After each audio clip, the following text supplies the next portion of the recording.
tu cherches un broker, quoi regarder les choses à éviter lorsque tu veux commencer à trader et tu cherches un broker. Donc, premièrement, il faut que tu saches quel type de trading est-ce que tu fais. Est-ce que tu fais du scalping? Est-ce que tu fais du day trading? Est-ce que tu fais du swing trading? Donc, ça va être toutes des affaires à regarder. Ton horaire aussi va avoir un énorme impact là-dessus. Fait que c'est sûr que si tu peux pas être là à l'ouverture du marché, parce que le marché américain ouvre à 9h30 le matin, si tu peux pas être là à l'ouverture du marché, peut-être pas regarder un type de trading qui va être orienté vers le day trading, scalping, peut-être plus quelque chose qui va être orienté vers le swing trading parce que ton horaire le permet pas. Ensuite de ça, les fees, donc les frais. Donc, quand tu regardes pour avoir un broker, les frais vont être en conséquence de quel type de trading que tu vas faire. Donc, parce que si tu es quelqu'un qui fait du scalping ou même du day trading, c'est sûr que tes rentrées et tes sorties vont te coûter de l'argent. Donc, tu veux orienter un broker qui va te coûter le moins cher possible en termes de frais. Donc, le type de trading que tu vas faire va avoir un impact direct avec le broker que tu vas choisir pour faire tes opérations. C'est sûr que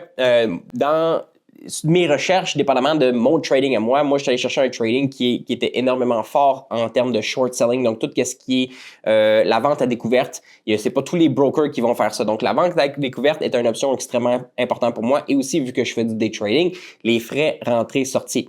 Un des brokers que j'ai trouvé qui m'offre le plus pour la vente à découvert et aussi pour mes frais de rentrée et sortie, c'est TradeZero. TradeZero a non seulement la plupart des actions que j'ai besoin, on appelle ça des borrows en anglais, donc les borrows pour pouvoir faire de la vente à découvert, du short selling. Et lorsque tu places tes commandes sur Limit, donc il y a deux types de commandes que tu peux demander au broker de placer pour rentrer et sortir du marché. Lorsque tu places tes commandes sur Limit, tes frais de transaction sont gratuits. Donc, si tu fais un ordre market, tu vas payer des frais.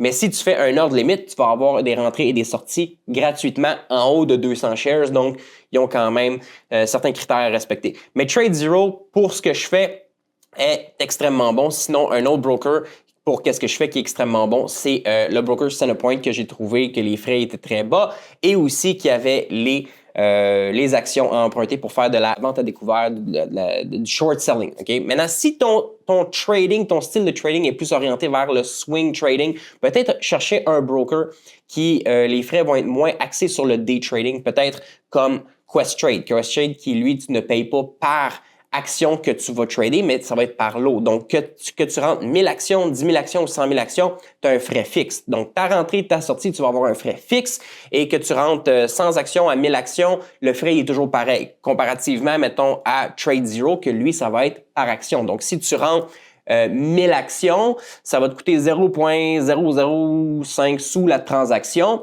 par action. Fait que si tu rentres 100 actions, ça va te coûter un certain prix, mais si tu rentres 10 000 actions, ça va te coûter un autre prix. Donc, c'est sûr qu'il faut regarder les forfaits qui est la différence entre est-ce que tu en prends un qui est par action ou tu en prends un qui est par lot. Ça va faire une différence dans ton trading. Mais tout ça part à la base de quel type de trading est-ce que tu veux faire. Ensuite de ça, nous avons Interactive Broker qui est un autre broker ici qui a énormément d'avantages. Donc, ce que tu veux regarder, je veux pas faire un palmarès de c'est quel le meilleur broker, je veux pas faire un palmarès de chaque broker qu'est-ce qu'il y a. Tu dois aller les magasiner. De la même façon que tu veux avoir une hypothèque, de la même façon que n'importe quoi tu veux avoir dans la vie, tu vas le magasiner. Bon, ben, cette hypothèque-là avec Desjardins, j'ai tel taux. Ensuite, quand je vais avec TD, j'ai tel taux. Ouais, mais j'ai tel avantage. Donc, tu dois être capable de les magasiner. Mais les frais que tu vas regarder, premièrement, tu vas avoir les account fees, fait que les frais de compte. Okay, c'est quoi les frais de compte? La majorité des brokers, par mois, ils vont te demander un frais. Ensuite, les trading fees, fait que les frais de trading, rentrée-sortie, que ce soit un par share ou par trade, ça aussi, tu dois regarder ça par rapport à quel type de broker que tu fais. Si tu fais du short selling, les borrow fees. C'est quoi les borrow fees? C'est pour faire du short selling, tu dois emprunter les frais à l'avance et les shorter sur le marché. Donc, tu dois regarder les borrow fees s'ils sont, accessibles et deux, c'est quoi le prix pour avoir cette accessibilité-là. Hein? Fait que c'est sûr que si on regarde Questrade et Interactive Broker, sont deux brokers que moi, je ne peux pas utiliser pour le day trading parce qu'ils n'ont pas accès au borrow fee pour pouvoir shorter les compagnies que moi je trade. Donc, ces deux brokers-là, pour tout ce qui est le short selling, ils ne le font pas sur des petites compagnies. Ils vont le faire sur des grosses compagnies, des gros caps, des grosses compagnies qui ont un gros market cap, mais sur les petites compagnies qui ont énormément d'avantages sur le short selling, ils le font pas. Donc, tu dois regarder plus vers Centerpoint ou TradeZero. Ensuite de ça, lorsque tu fais du swing trading, est-ce que tu as des frais? des fees overnight. Donc, à travers une journée, 2 journées, 3 journées, il y a certains brokers qui vont te demander un frais de garder ces actions-là à travers la nuit. Et bien sûr, il ne faut pas oublier les transfer fees. Fait que les rentrées-sorties de ton compte, quand tu retires de l'argent de ton compte et quand tu vas mettre de l'argent, si tu trades en US, la conversion aussi vers le US. Donc, c'est tous des frais que tu dois regarder. Les account fees, trading fees, borrow fees, overnight fees, les transfer fees. Je m'excuse, tous les mots sont en anglais, mais on fait beaucoup à faire en anglais.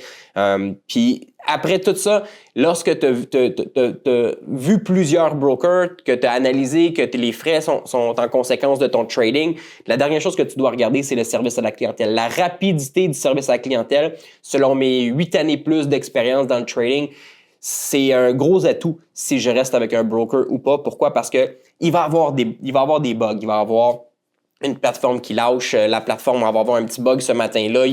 C'est des softwares, hein? Fait que les softwares, ils font des updates. Des fois, ils ont un petit peu de misère. Puis la rapidité du service à la clientèle va faire une énorme différence si je reste avec eux autres ou pas. Donc, c'est sûr que testez-le, le service à la clientèle. Il y en a qui sont par appel, fait que français-anglais. Il y en a qui n'ont pas de service en français, fait que ça peut être un point négatif. Puis moi, j'aime aussi qu'ils ont un accès direct, ceux qui ont un accès directement par texte. Fait que des fois, là, mon téléphone, ça ne me tente pas nécessairement d'appeler, mais par message sur leur site, ils ont un petit onglet sur lequel tu peux cliquer, parler directement à un service. Regardez la rapidité à laquelle ils vont répondre. Pourquoi? Parce que s'il y a un bug ce matin-là, tu as besoin de services à la clientèle qui, eux, peuvent fermer et ouvrir les trades de leur côté. Si leur plateforme a un petit problème, mais au moins, c'est une rapidité du service à la clientèle, ils sont capables de fermer tes trades parce que leur plateforme bug. Ça va arriver, il n'y a aucun broker de parfait. Tu ne trouveras jamais un broker qui va avoir 100% d'efficacité, jamais de bug, puis il y a rien de parfait dans ce monde-ci. Okay? Fait que, première étape, trouve le type de trading que tu fais. Deuxième étape, associe le broker au type de trading. Est-ce que c'est du trading de swing que tu as besoin, que ça te dérange pas les borrow fees, que ça te dérange pas les trading fees, que toi tu veux regarder s'il y a des overnight fees puis il y a des transfer fees. Donc, c'est plus le type de broker que tu vas regarder. Ensuite, quel compte que tu peux ouvrir avec ces brokers-là, est-ce qu'ils te permettent un CELI, un TFSA qui appelle en anglais. Donc, c'est toutes des affaires à regarder. Si tu as plus de questions, écris-les dans les commentaires en bas. On va avoir quelqu'un qui va répondre. Et puis, sur ce, ça me fait plaisir de partager de l'information sur les années d'expérience que j'ai dans ce domaine-là.